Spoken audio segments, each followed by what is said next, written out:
Une pièce qui a pas mal tourné, c'est la Life Clock. C'est un titre en anglais qui veut dire la montre de vie d'une certaine manière. Et qui est en fait une horloge qui a été modifiée pour que j'ai ralenti 61 320 fois. Et qui fait le tour une fois dans la vie en somme, tous les 84 ans. Et ce qui est assez drôle, c'est que selon les personnes, certains y voient un rapport à la mort, pour la plupart d'ailleurs, et d'autres y voient un rapport à la vie. Enfin, en tout cas pour moi, c'est plus un rapport à la vie. En fait, j'ai fait cette horloge parce que je me rendais compte que adolescent, comme beaucoup d'adolescents, j'étais pétri d'angoisse et de stress.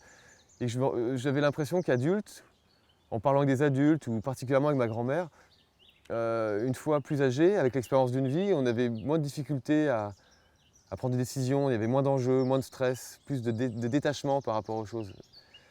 Et j'avais envie d'essayer de fabriquer un outil qui permettrait d'acquérir cette expérience de vie sans avoir l'âge de quelqu'un d'âgé finalement. Vraiment une pièce qui est vouée à vivre l'expérience, avoir cette possibilité d'avoir le recul sur sa propre vie à une échelle très, très différente de celle qu'on utilise d'habitude, qui est une échelle de 12 heures ou 24 heures selon les montres.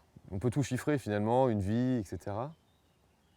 Mais aussi on peut, je pense, et c'est cette liberté-là que j'aimerais transmettre, changer les échelles. Donc qu'est-ce qui fait que notre horloge, notre temps est calé sur une base de 12?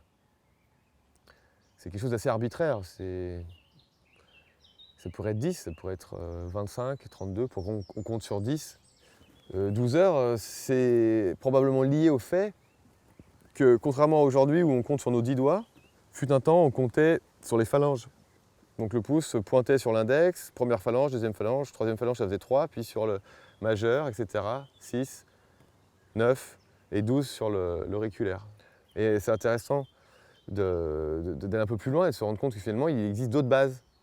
Une base 10 qu'on connaît, la base 12 que j'évoque, une base 16, ça s'appelle l'hexadécimale, une base 8, l'octale, etc. Et une base que tout le monde connaît plus ou moins, la base 2, le fameux binaire, 0 et 1, enfin off et on.